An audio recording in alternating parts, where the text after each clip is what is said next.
We even say that emotional quotient is very important, and it is somehow as important with cognitive or intellectual quotient.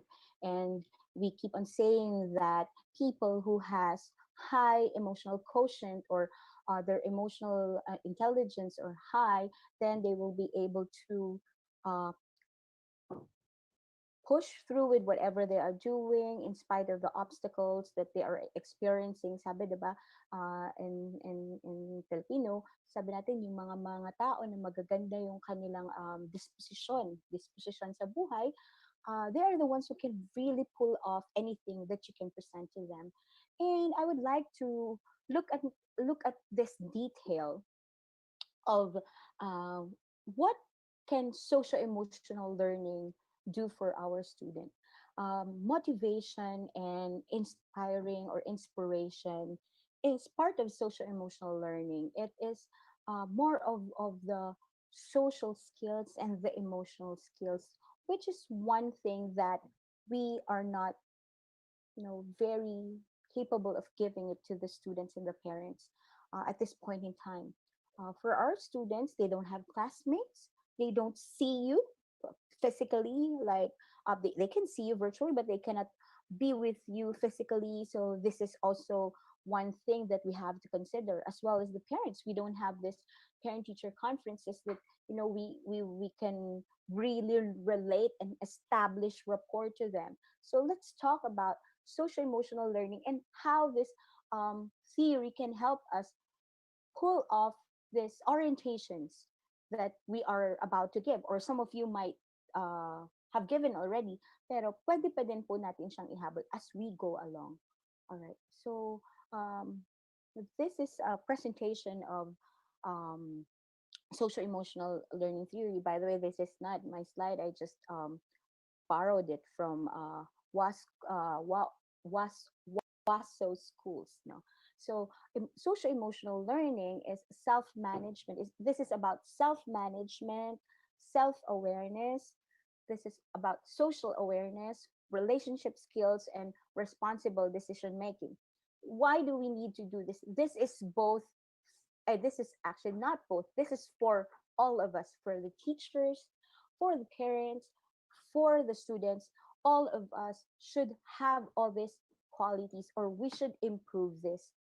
And as teachers, we can start it with ourselves, and eventually we can navigate. We can be an example to our parents. For example, self management is very important nowadays, because we teachers ourselves, we know for a fact that we just work at home. So if you don't really manage everything, you don't manage your emotions, you don't manage your behavior, then your goals will going to be affected. And so with the parents, and so with the students. So self management for everybody at this point in time is very, very important.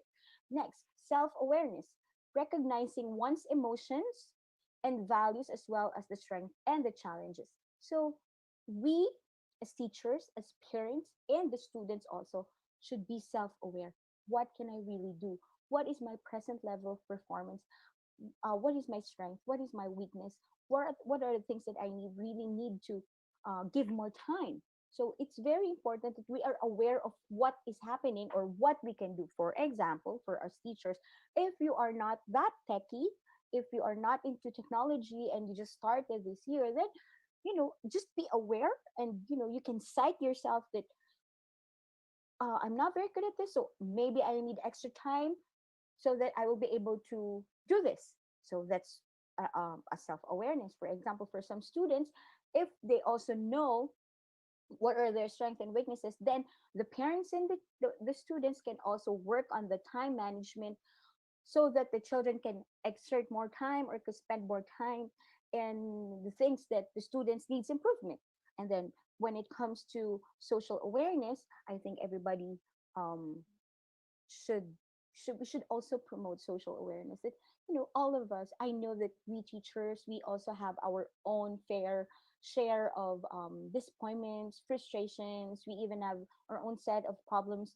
But please, showing understanding and empathy to others, most especially to our parents, is very important at this time, because at least we teachers, we can always adapt. But the parents, this is new to them. They are not teachers, and of course they also have a lot of um, things that are going on, being a parent, and this time you are a parent, at the same time you have also to be the teacher.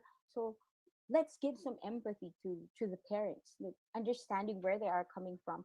And I think, when we speak of empathy, this pertains to us putting our shoe in the shoe of others. And most of us teachers, I think, can actually relate to what the other teachers or other parents are experiencing, because we also are parents. We also have children who are doing online classes.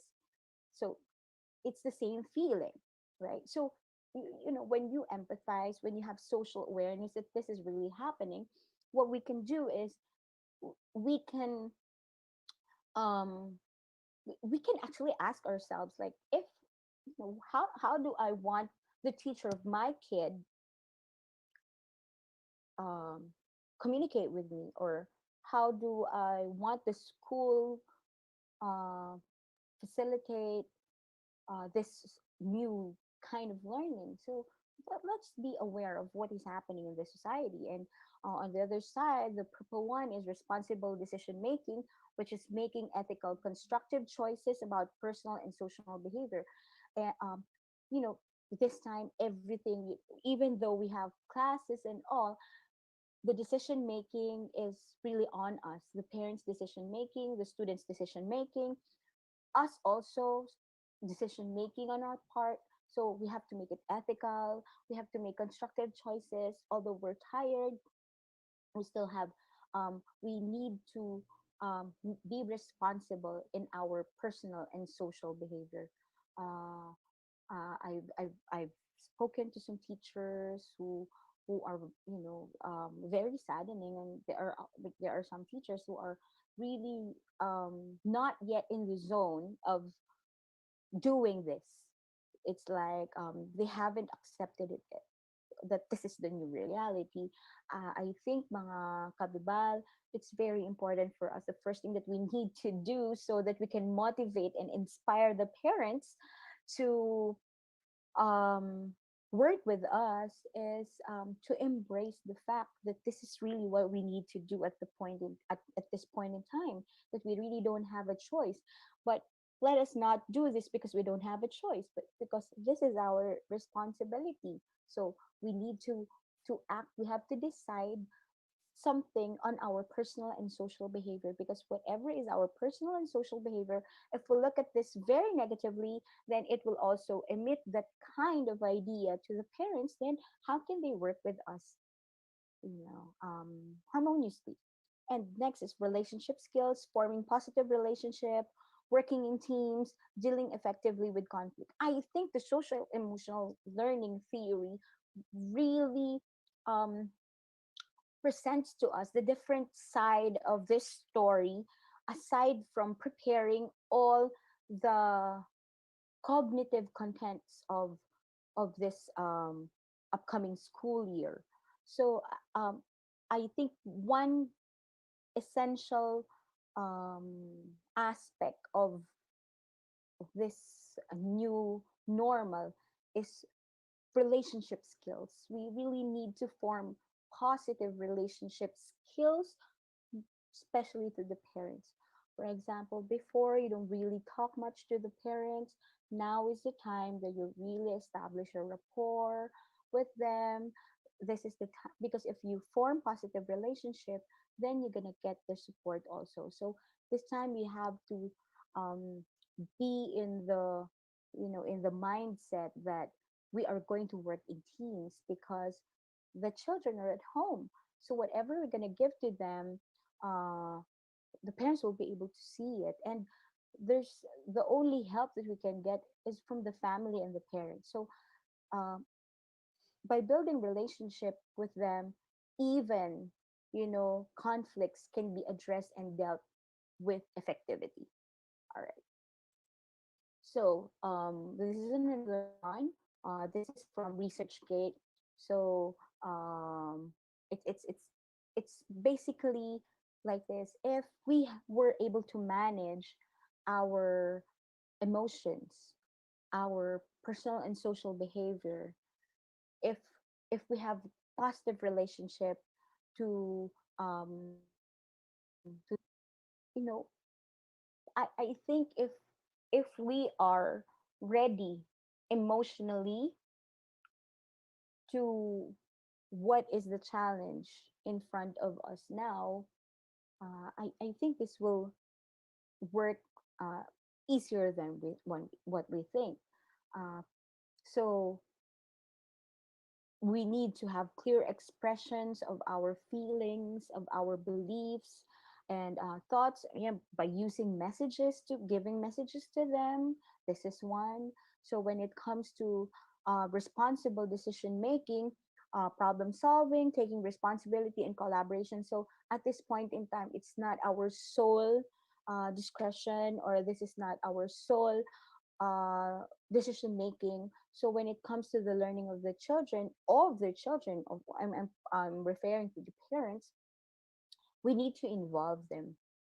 We need uh, we have to take responsibility, both parents and you, and collaborate. And then uh, by doing that, when we also form positive relationship, then we have group skills, and this answers also to the social concerns that we have. Because one thing that I am thinking is, of course, the students, the ones who are really affected by, by this pandemic and by this situation, I guess, are the students. So I think as parents and teachers, we are the adults here, and we have the responsibility to make relationship so that these children won't feel that their social and emotional areas of development are not being considered. Okay, and um, how do we do social awareness? By active listening. To whom? To each other. We need to, you know, when you have positive relationship with the parents, then you can actively listen to each other. They can listen to you, you can listen to them. So basically, this is um, this is the learning theory that I wanted to share with you before going to the practical um, implementation, or the practical tips that we got from researches, or from interviewing parents and teachers at the same time. So what I want to impart with you with this, with the presentation of this social and emotional learning, that we have to, even though we're taking two steps forward when it comes to the cognitive aspect of our lessons, we also need to think that there are other areas of development that we also need to consider when it comes to the children, and that is social and emotional learning. I believe that if the parents are ready, if we are ready,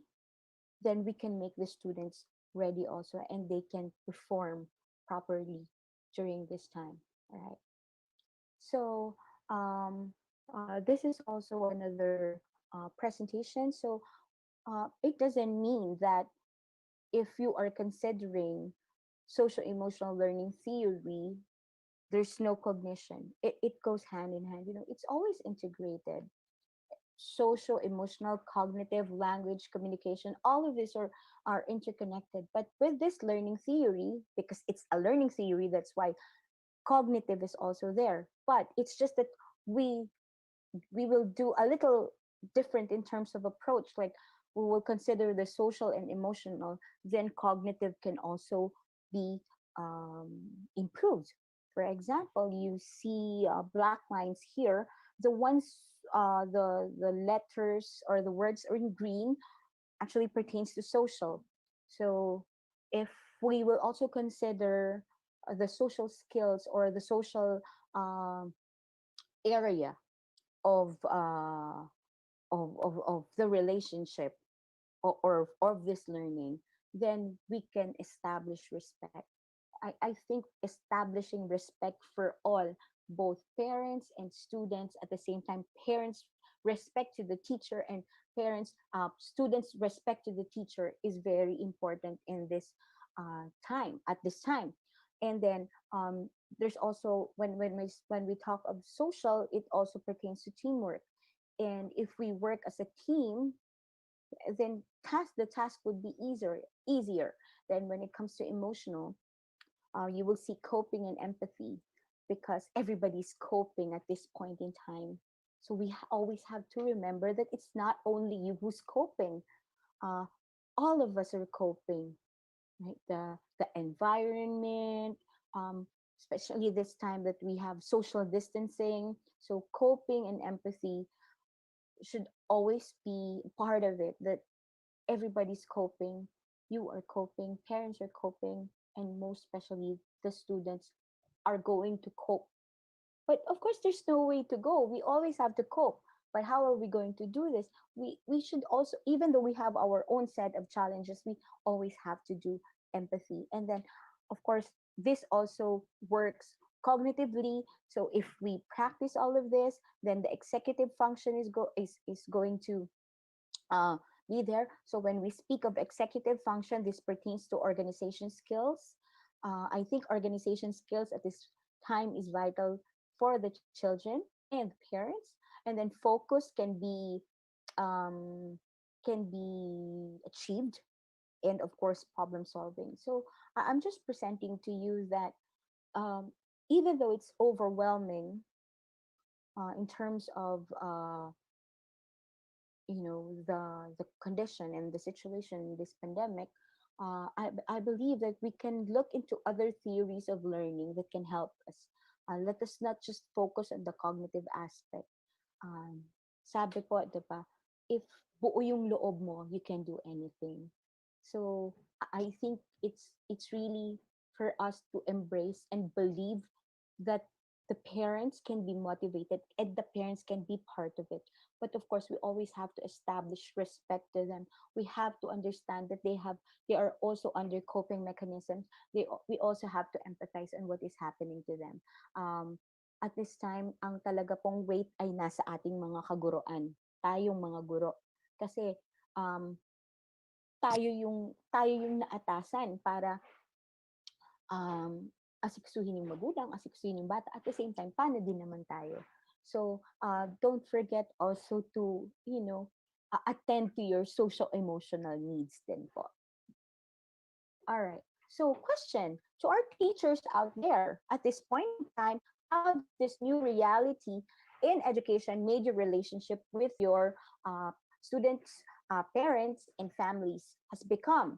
Have you been more connected? So, I believe na, I think most of the answers, so I don't know kung hindi ko po kasi makikita yung YouTube page as of the moment, but you can type your answers there, like, so how's your relationship with your students, parents, and families nowadays at this point in time? I mean, like today, have you been more connected to them? I'm really hoping that when I read it later, when I check it out, I hope that it has become better, and you have deeper relationship with the parents, because I think at this time we need to talk to them more.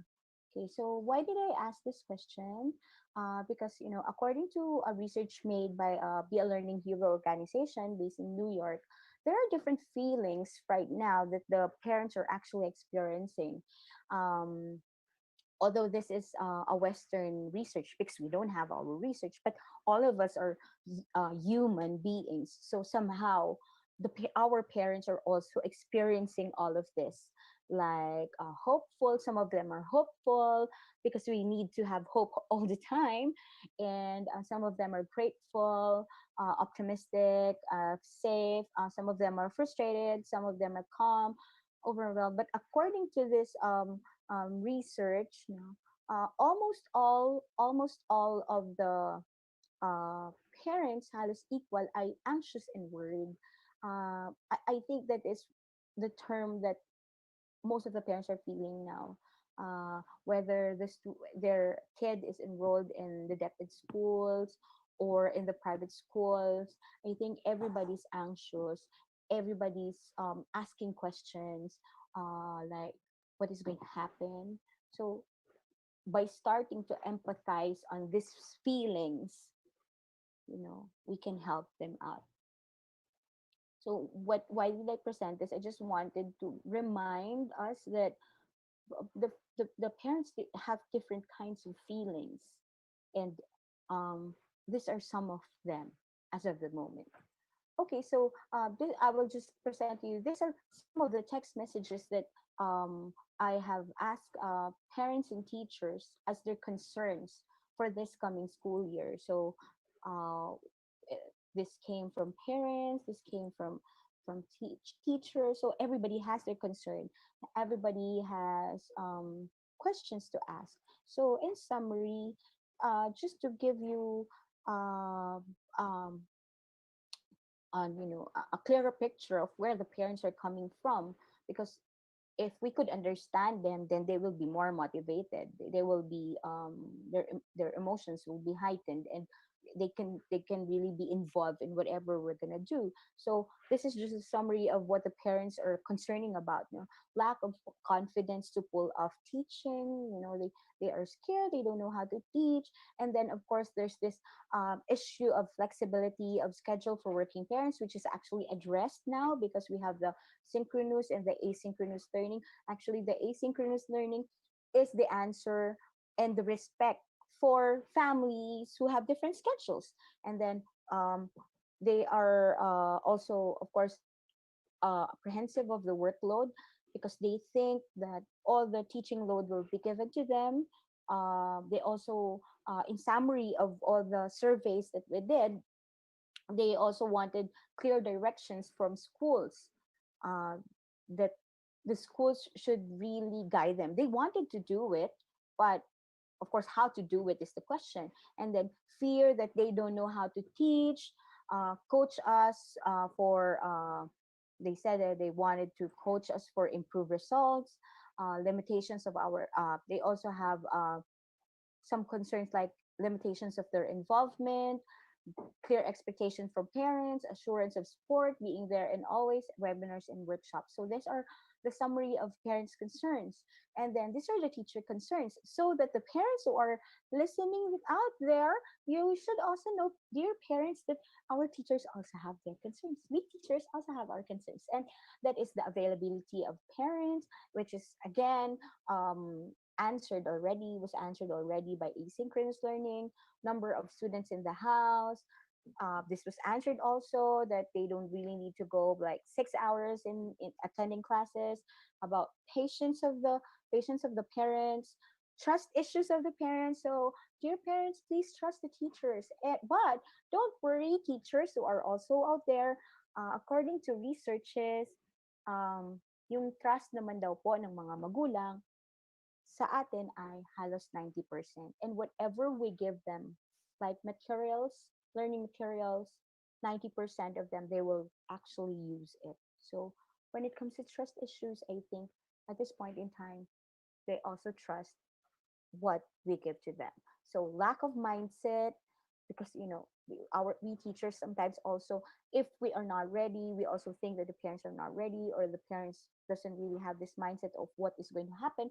So we also need to address that. And then mastery of lessons, especially this is a concern for teachers in the depth ed schools. How about parents who are not very knowledgeable, or like they haven't finished school? So that is also a problem. But again, lesson videos now are being uploaded and being prepared. Confidence, communication concern, human touch, too much involvement of the parents. Well, again, to avoid too much involvement of the parents, we need to put a delineation on that, and we have to do structured learning, or you need to give um, guidelines to parents so that they will understand up to what part they're going to be involved. Ability to assist in self-paced, anxieties, that they are not teachers, and disengagements. So, uh,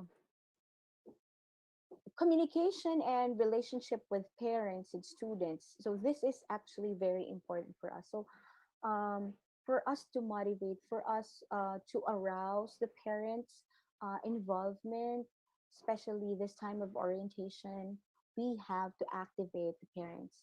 Parents are activated. So when we speak of parent activation, kung noon po ang mga magulang ay supporting actors and actresses before, because talagang ang best actress ay ang teacher dahil siya talaga yung bida. At this point in time, we have to give the parents a front row of their kids' education, which means that um, despite of the challenges, they need to know, they need to be activated. They have to, kumbaga, bigyan po natin sila ng ano, front row seat na makikita talaga nila kung ano yung nangyayari. So that's one. Parents are activated. Kumbaga, communication and relationship with parents. So the first thing that we have to do is activate the parents. Next, we need to also, give an accurate picture to the parents, because according to researches, the parents normally have biases. Like they always think that their kid is so good. So if that's the thinking, then we will not start at the right foot, because they will think, oh, he knows this already, or they will not facilitate learning anymore. So what we can do is establish an accurate picture of what the child can do academically. So by presenting to them diagnostic tests or checklists, so that they can understand that this is where their kid is coming from. And then we also have to work on relationship redefinement. Uh, if before our relationship is not that strong, and we don't really have group skills in terms of dealing with our parents, I think this is the best time to redefine our relationship with parents. Okay, so when the parents are activated and we redefine our relationship with the parents, then um, the parents understand better of their child's expected learning. Kasi nga, you gave them a clear picture or an accurate picture of what the child can do at this point in time. Uh, in special education, we call this a present level of performance, or present level of educational performance. So I think when parents are activated, they understand better their children's expected learning. They know where to start. Next, more involvement about their children's or child's everyday activities, because they are activated. They know what is next. They know what to do. They know the schedule for the whole week. So they can facilitate learning at home, and then seek better understanding of their child's academic performance, and they can become partner parent, and of course develop relationship with the teachers. Okay, so now let's go to the practical tips on how are we going to motivate the parents, especially in the time of orientation and during the school year. So teachers should redefine the relationship with the parents. So we should acknowledge that it would also be it would be easier for us parents, or it would be easier if the parent will help us, especially this time of pandemic. So they are actually the true experts of their children. So you have to redefine, and you have to think that you are a team now, that you should have responsible decision making. You should collaborate, so that the students can learn what they are supposed to learn for the school year, even we are practicing social distancing, even though we have health issues. Next, since the parents are also new to this, we have again, we have to think of that the parents are new to this. So proper, clear orientation should be given to them. Goal setting should be presented. I think when we want to activate the parents, when we want to give them the accurate picture of um, what to do. Goal setting also is important. Of course, first is a clear orientation. So, how can we do this? One suggestion is we can give them a working plan. So, what is a working plan? It is similar to a syllabus. Uh, you remember, all, do you remember mga ka-teach na before, when we start our courses, or when we start our subjects in college, they give us a course syllabus, because during my time you have like 2 semesters or 3 trimesters, but every time you start a course, or as you start a subject, they have to give you a course syllabus, wherein you already know what are the things that are going to be discussed, what are the topics to be discussed, what are the projects that has to be submitted, uh, how are they going to be graded, or how are we going to be graded. You remember that sometimes 2 pieces of paper nakalagay na po doon, this is the course outline, so this is what's going to happen, and then your schedule. At the same time, yung list of topics, tapos nandun na din po yung ano po yung requirements for each topic, and then what are the criteria for grading. So if we could really present this to the parents, then they can have, they can have setting of expectations. They know na, this is what we're gonna do pala. So they can have more time. Okay, they can schedule their time, because they know that they have goals to achieve, or they have goals to finish by the end of the school year. So, pero po, and we can do this in a simpler form, or more simple way, no?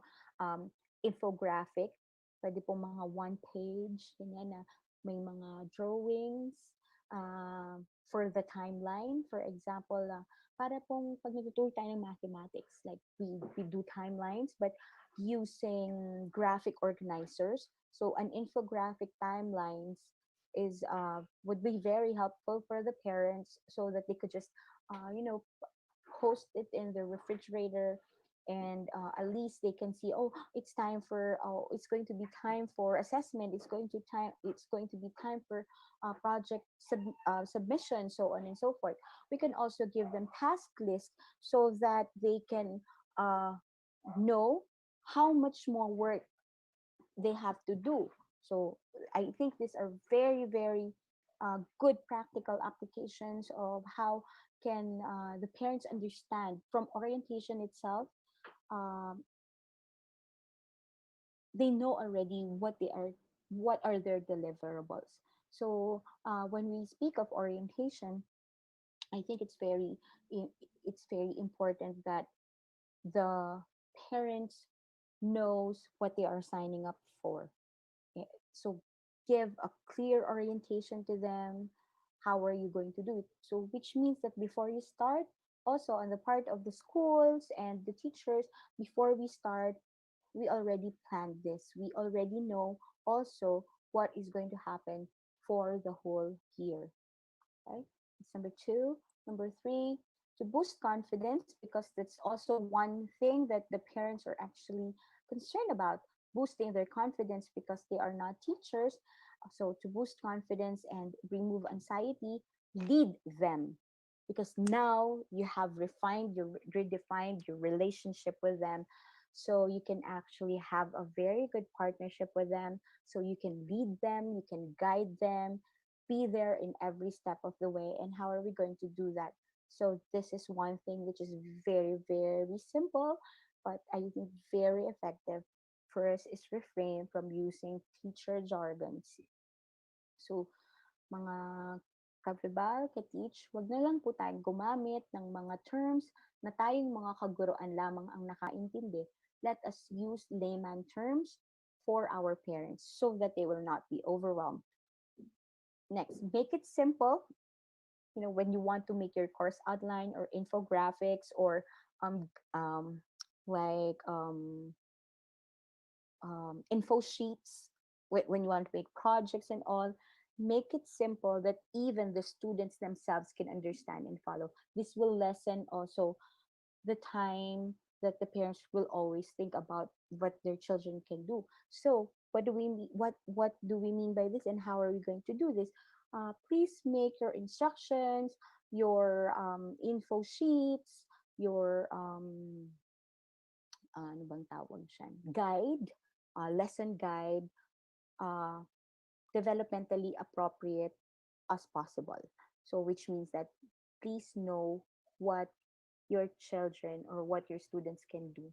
So, give instructions in accordance to their ages, okay, or according to their development. And then provide, of course, this one you know very well, provide online videos for them to follow, because modeling is also very important if we want to facilitate um, confidence to them. They know that, even though they cannot get it for the first time, they are not alarmed or concerned, because they know that they can always watch the videos over and over again, and this can actually promote review also. So this is also a good thing, I guess. I mean, this is a silver lining on the part of education. And use social media and other online platforms to send guidance for lessons, assignments, assessments, and home projects. Okay, number four, use blended strategies for your online classes. So this one you know already.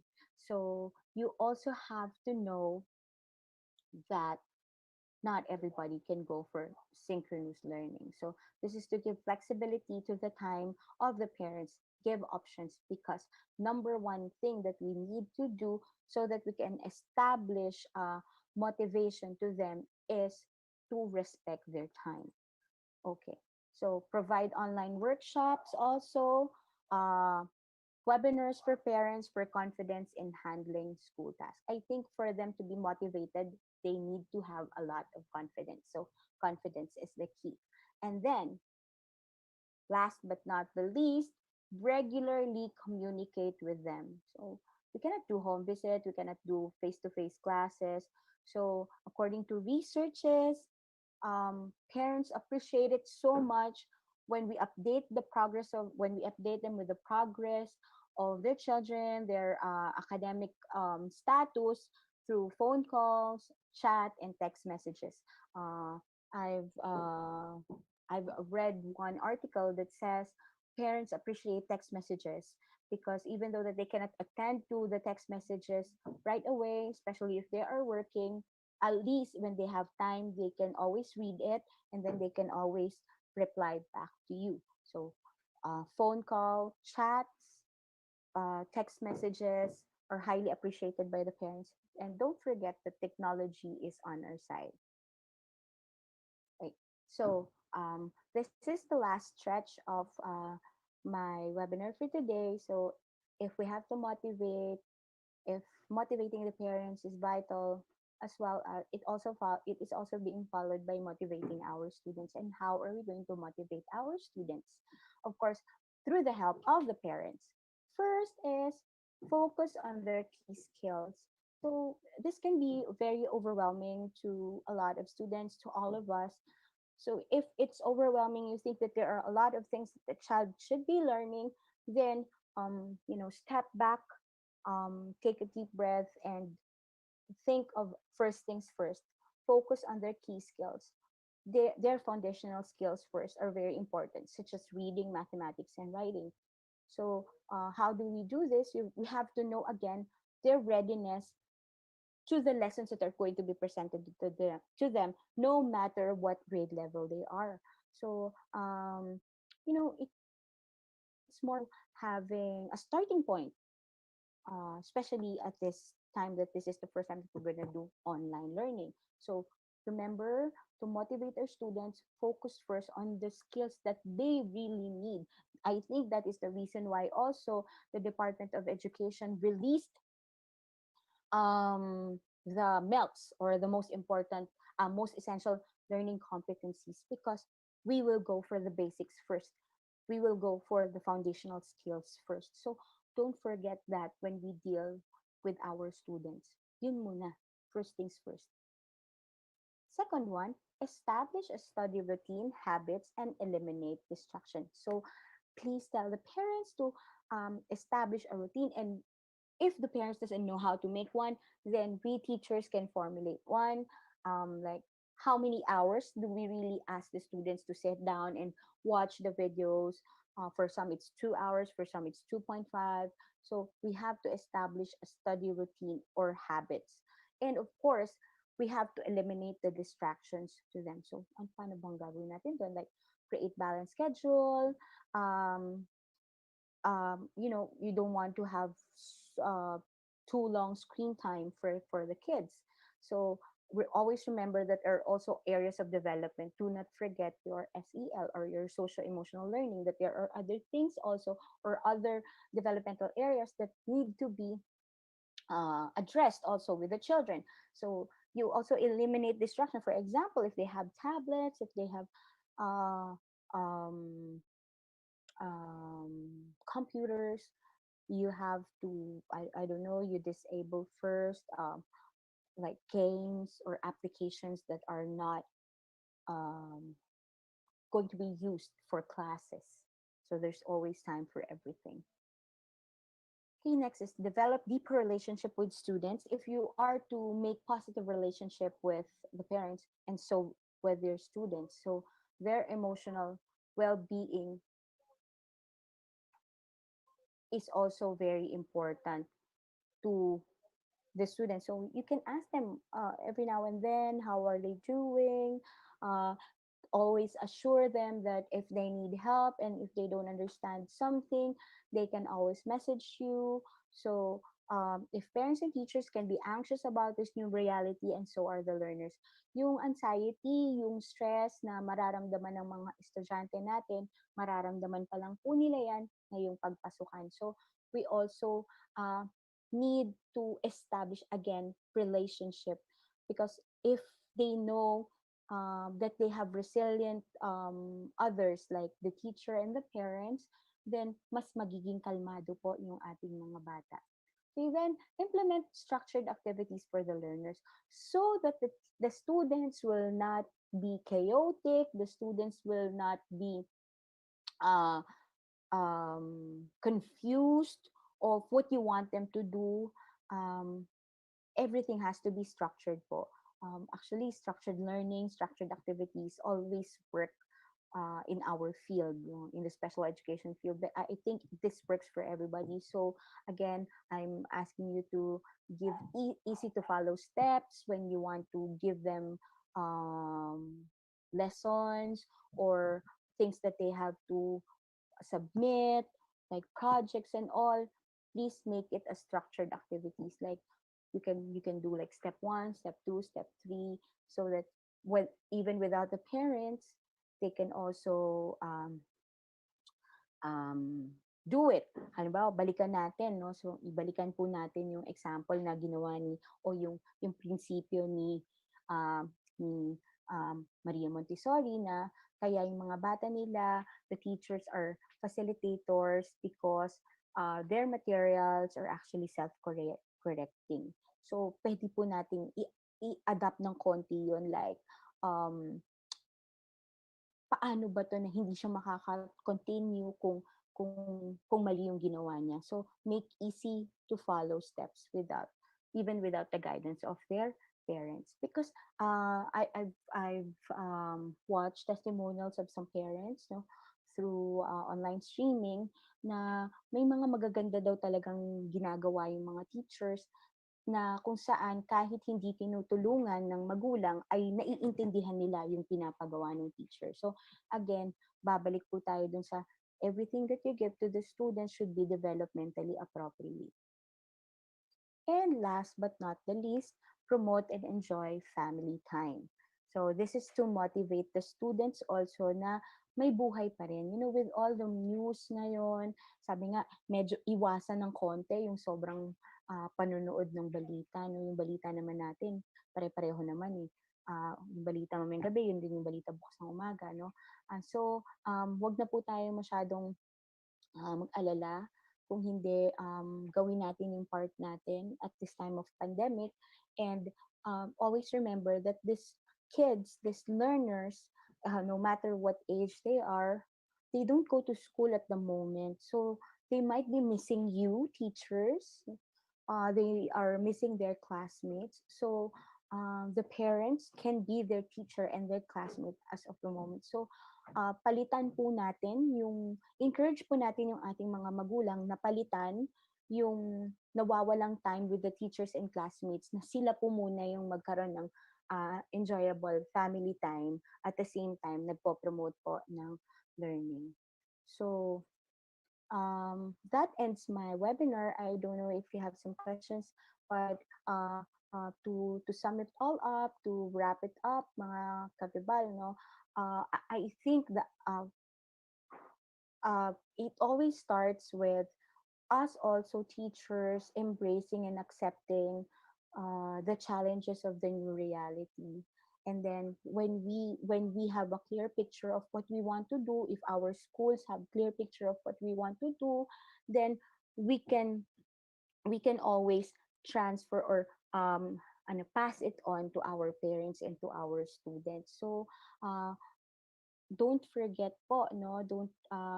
Akin lang, don't forget, ang iiwan ko po sa inyo ngayon is I really hope that we consider, as you know, as these challenges, let us consider incorporating social and emotional learning as we go along this new academic school year. So if you want to dig into details about this, you can read more about emotional and social learning, so that you can read more scholarly journals about this, researches that supports this.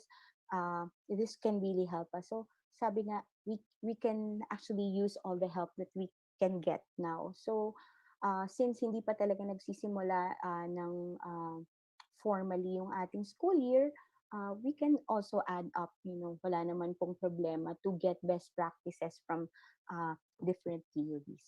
So, I wish everybody po happy, fruitful school year. Although na-move, at least yung pag-move niya, we still have time to prepare for the upcoming school year. I know that God is with us. Hindi niya tayo pababayaan in this time of pandemic. And I wish everyone to be safe. Sabi ko nga, stay safe, stay healthy, and let us all stay sane. Thank you so much po mga kabibal, and I hope to see you again in the next webinar series. So once again, I'm Teacher Margo.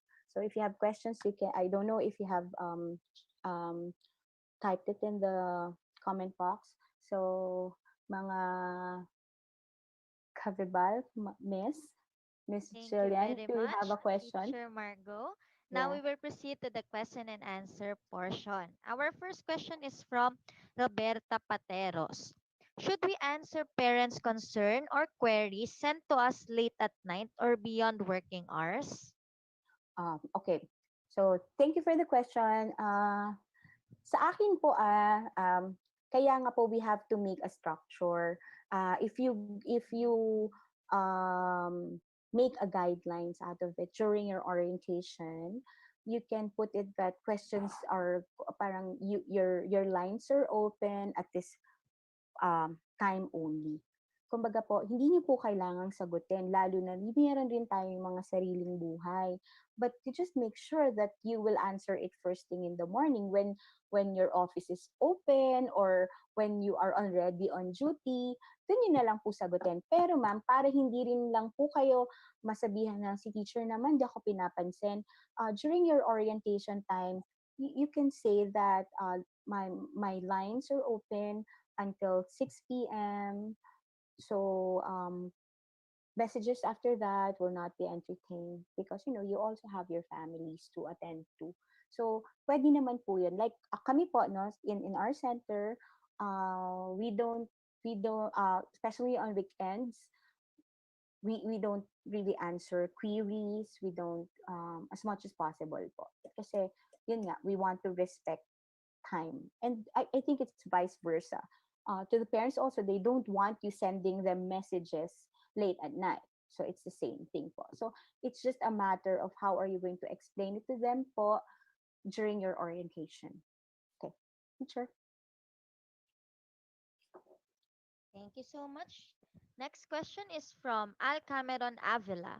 How will we deal with parents who are in denial of the misbehavior of their children when they are at school, especially if their children behave differently when they are at home? Um, how are you? Can you repeat that, please? How will we deal with parents who are in denial of the misbehavior of their children when they are at school, especially if their children behave differently when they are at home? Okay, so you mean whoever is Miss Avila, you mean like they are, like they are okay at home and they are not in school. So at this time, um they will be the one seeing it. Kumbaga, if, when it comes to denial, if they are in school, sa akin po, sa aking experience, pag dinideny sa amin na hindi ganon, kailangang mag-reflect doon sa kanyang progress report o sa kanyang grades, no? Kasi kung talagang may misbehavior siya, di dapat hindi po niya matatapos yung inyong mga task, hindi niya hindi siya hindi niya mapa-perform yung mga performance based task natin. So it will, of course, it should be affecting yung kanyang grades, no?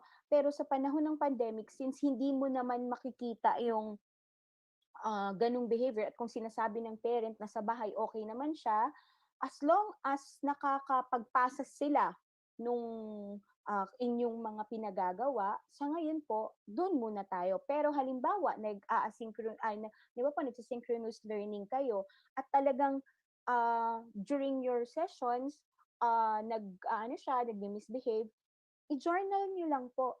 I-journal nyo, tapos i-report nyo agad sa parents para ma-observe din nila. Tapos, at the same time, most probably, kapag ganun kasi na may mga misbehaving, pwede rin po nating tingnan and let us work with the parents. Tingnan natin, baka may deficit kasi ng skill. Baka kaya siya nagaganon kasi may bagay na nahihirapan siya. Baka pwede nating hanapin yung root cause nun para mawala yung mga misbehaving. Pero yun nga po, ang akin kasi, we can only do so much. So what we can do is document it, whatever is the misbehaving, and how is it affecting, how is it affecting the educational performance of the child. And we just have to report it to the parents and ask them to kindly observe also. So, pero ngayon na yung mga parents talaga yung mas tututok sa kanila po, I think this time they will discover it. Kasi yung sinasabi niyo po, last school year yan eh. Pero ngayon na nandun sila sa bahay, sila yung magtuturo, somehow madidiscover po nila yan. Next po.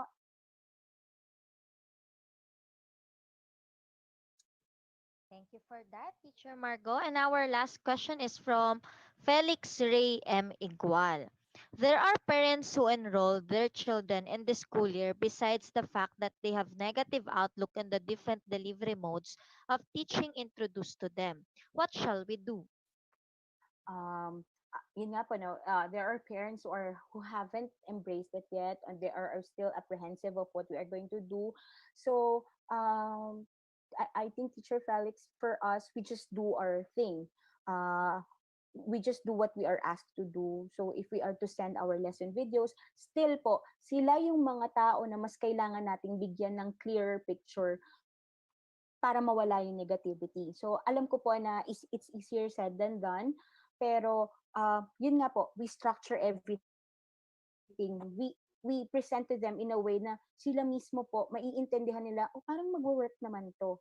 I know na talagang maraming apprehensive parents, pero po tayo, let us structure it, let us explain to them, even if we have to talk to them separately, para malaman po natin, we can actually have a dialogue with them and ask them, ano po ba talaga yung uh, pinag-aalala ninyo? Sabi, kung ano po yung sasabihin nila sa inyo, yun po yung pwede nating i-address. Pero po, bigyan po natin sila ng konkretong solusyon doon. For example, sabi nila, kasi um, di kami naniniwala sa online. Pwede naman po natin sabihin, ma'am, ganito naman po, we will upload the videos. You can actually watch it over and over again. And then, you can actually watch it any time of the day kung wala tayong internet. Yung mga ganun po ba? I have a colleague na nung una, ganyan, hirap na hirap talaga siyang magpaliwanag sa mga parents. Tsinaga lang po, konting tiyaga lang. Pero yun nga, sa pagtsatsaga, we have to present them documents that will support na yung ginagawa natin will work. Ah, sa totoo naman po, mga ka-teach, mga ka-bebal, walang constant sa mundo kundi change. Pero tuwing may change po, may resistance. So, I'm appealing to everybody na sana po, in spite of this, we should mindset ourselves that there will always be resistance on the part of the parents. So, our goal, ang una talaga po nating goal is to make them partner parents. Pero paano natin yung magagawa? They have to have a clear idea of what is going to happen, na this is doable.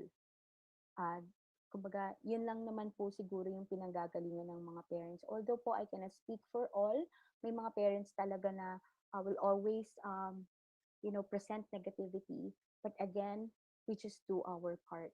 Because in this kind of learning modality, we need them.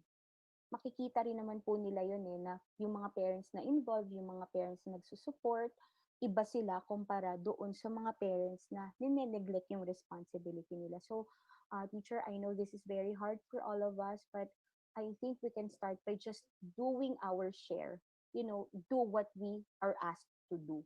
And if we can do some extra mile, then, it's up to you po. So, good luck po with the coming school year. Miss Jillian. There we have it. That's all the questions we have for now. Any last reminders to our viewers for today, ma'am? Okay. So, ano lang po, sabi ko nga, inhale, exhale lang po kayo. Inhale, exhale lang po kayo sa upcoming school year. Sa totoo lang po, we've come a long way na rin naman. We were able to make them understand what is blended learning, and according to researches, excited din naman yung mga parents. So, let us look always at the bright side of life, that at saka tandaan niyo po mga ka-teach, ang mga parents, they always want the best for their children. So the parents will always do what they think is best for their children. So, wag natin silang kumbaga, we know that they are also the real experts of their children. So, let us motivate them, and if they are motivated, they will be more involved. Yun po. Maraming maraming salamat po, mga ka-Vibal. Maraming salamat po ulit sa Vibal for having me. Thank you for this opportunity again. So, you can follow me at my page at Teacher Margo po. Salamat! There we have it. On behalf of VIVAL Group Incorporated, I would like to thank our speaker for today for this very insightful and eye-opening learning session. It is an honor to have you with us today, ma'am. And to all our Kavibal viewers, all thanks to you for your continuous patronage to our daily learning session. Muli, maraming salamat at magandang